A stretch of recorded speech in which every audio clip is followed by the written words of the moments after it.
Praise the Lord. இன்றைய நாளிலும் ஆண்டவர் நம்மோடு இடைப்படுகிற வார்த்தை சங்கீதம் 84:11.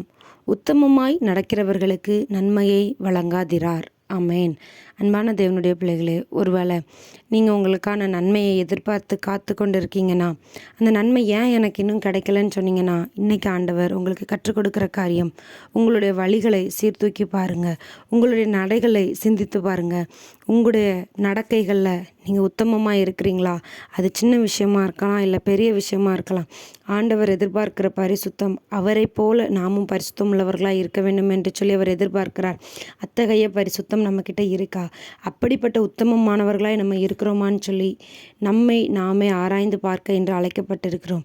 ஒருவேளை நம்மக்கிட்ட ஒரு குறை இருந்துச்சுன்னு சொன்னால், நம்முடைய குற்றங்களே நம்முடைய ஆசீர்வாதங்களுக்கு தடையாக இருக்கும். நிச்சயமாய் நம்முடைய ஆசீர்வாத தடைக்கு நாம் தான் காரணம். அவங்க பேசினதுனால, இவங்க பேசினதுனாலன்னு சொல்லி யாரையுமே நம்ம குறை சொல்லவே முடியாது. நம்முடைய நன்மைக்கும் தீமைக்கும் நாம் தான் காரணம். ஒருவேளை உங்களுடைய ஆசீர்வாதம் குறைவுபட்டு இருக்குது அப்படின்னு சொன்னால், உங்களுடைய வழிகள் கர்த்தருக்கு பிரியமாக இருக்கான்னு பாருங்கள்.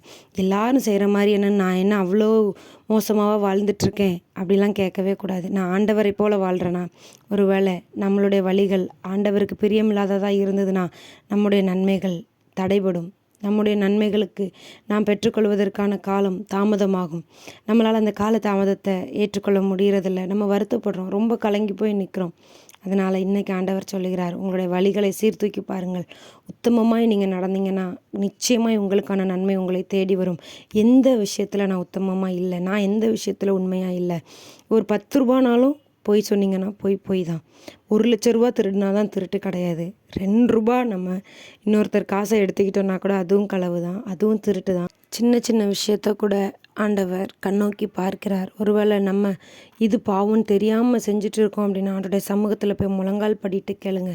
நான் அறிந்தும் அறியாமலும் செய்த பாவ குற்றங்களை எனக்கு மன்னிங்கன்னு கேளுங்க. ஆண்டவர் உங்களுக்கு நிச்சயமாக வெளிப்படுத்தி வரலாம். என்கிட்ட என்ன குறை இருக்குது ஆண்டவரேன்னு கேளுங்க. ஆண்டவர் வெளிப்படுத்தி வர அதை அறிக்கை செய்து அதை விட்டு விடுங்க.